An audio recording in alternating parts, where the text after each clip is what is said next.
Simentado. Eh, grabe naman talaga. Kaya. Ang ganda oh. Oh. Kitang-kita mo yung ano, yun ang Laures Bridge. Eh, talagang ano, napakadelikado kasi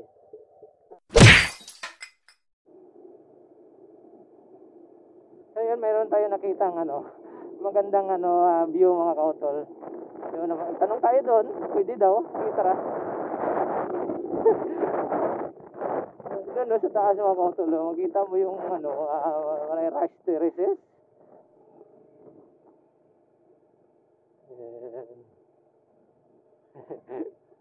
Yeah.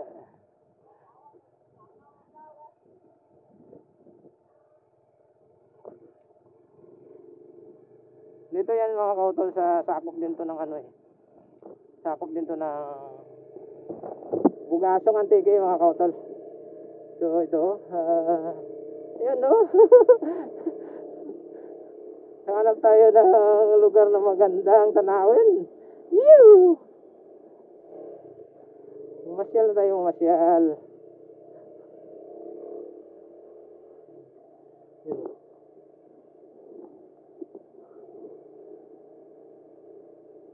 Gandang view. Wow! Ala, simentado. Eh, grabe naman talaga. Kaya. Mukhang madulas dito ah.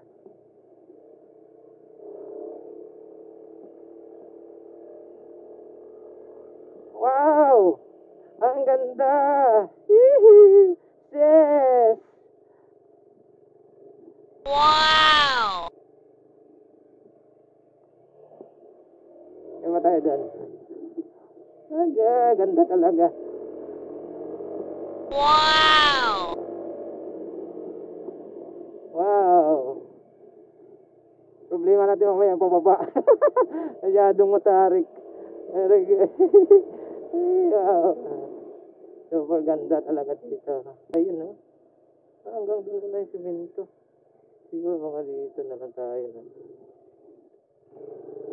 Ay, ganda doon. Ay, ganda ng lugar. Wow! Ay, grabe ang tarik. Medyo madulas siguro ito mamaya. Pero dandanan tayo mamaya, no? Ay.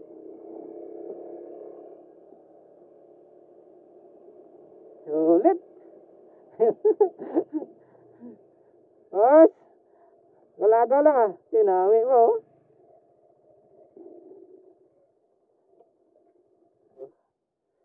Yung mga kutol oh. Ang ganda oh. Oh. Kitang-kita mo yung ano, yun ang Laures Bridge. Yung tulay ng Laures oh. Okay. Grabe hanggang.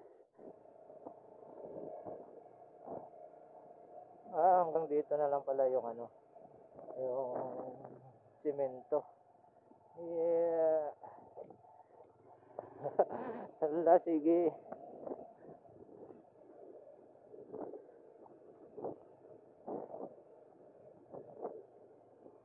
Wow.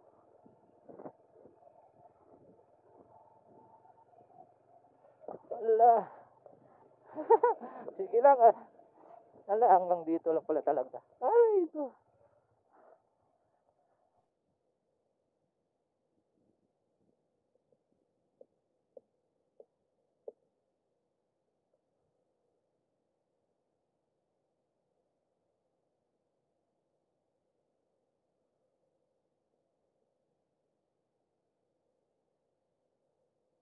Let's go.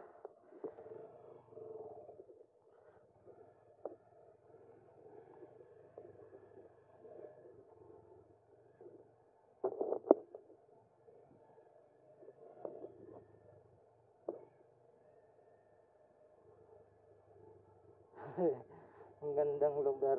Wow.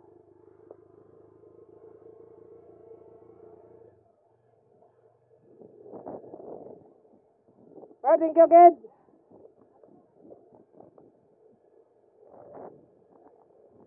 Yan yung foreman nila na gumagawa ng kalsada dito. Grabe, talagang ano, napakadelikado kasi napakataas pag umakyat ka rito, ahonin talaga. Tapos pagpabalik mo doon papunta sa baba, napaka downhill. Eh yung kalsada marami pang buhangin. Kaya talagang ano ka talaga pag hindi ka sanay dito. Dahan-dahan ka lang talaga mga kautol.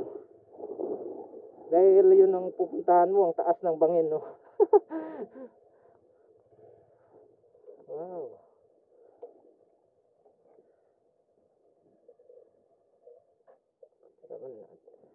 Yun, no? Kita yung kautol. Ang ganda doon. Ang ganda sana pumunta doon. Yun ang lawak ng ano, ilog. Yung ilog na yun papunta doon sa ano, Ilauris. Siguro sakop pa ng Ilauris yan.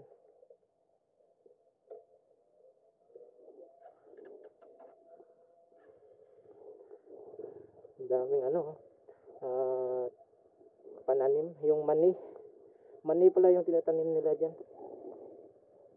Hindi tayo nakapagpalipad ng drone mga kauto, sinubukan natin pero ang lakas ng hangin, parang ano, di kayanin. Ang liit kasi ng drone natin, di kayanin ang drone natin, ano na.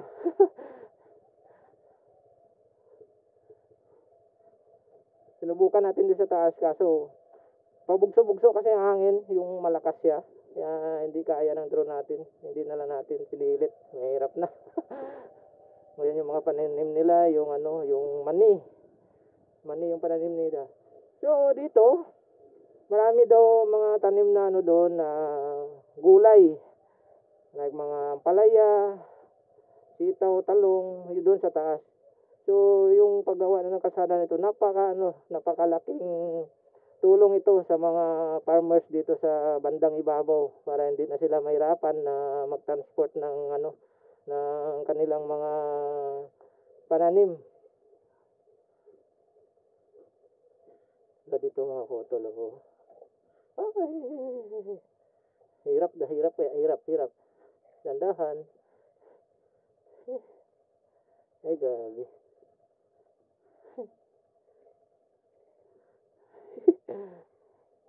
Slide ka talaga dito pag ano.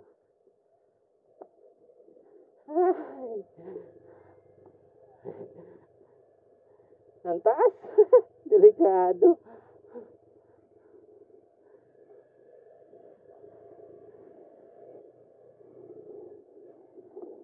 Ngayon dito na tayo sa baba. Napakabait ng foreman nila doon yung gumagawa ng kalsada. Gusto sana niya na paliparan ko ng drone para makita talaga yung kabuuhan ng ano ng lugar. Kaso ang problema, napakalakas ng hangin. Dapat sana maaga pa daw, mga 6 or 7, hindi pa gaanong kalakasan ng hangin. Dito kasi summer na kasi mga kautol. Kaya yung hangin galing na sa amihan. Kaya yun, hanggang mamaya na yan. Tinanghali na kasi tayo. Pero okay na rin. Kahit pa paano nakita natin yung ano. Maganda talaga mga kautos. Ganda. Kaso yung daanan talaga yung mahirap. Yung pababa ka. Naku. Kasi ang dami pa namang ano, buhangin yung kalsada. Tapos, once na ma-slide ka, kung doon ka banda sa ibaba, ang direksyon ng motor mo, doon mo kukunin yung motor mo pinakababa, ang taas ng bangin sa mga taniman ng ano, mani. Kaya, yan, doble ingat talaga. Ay, buhay vlogger. Ayun, at least na experience natin, no? Okay.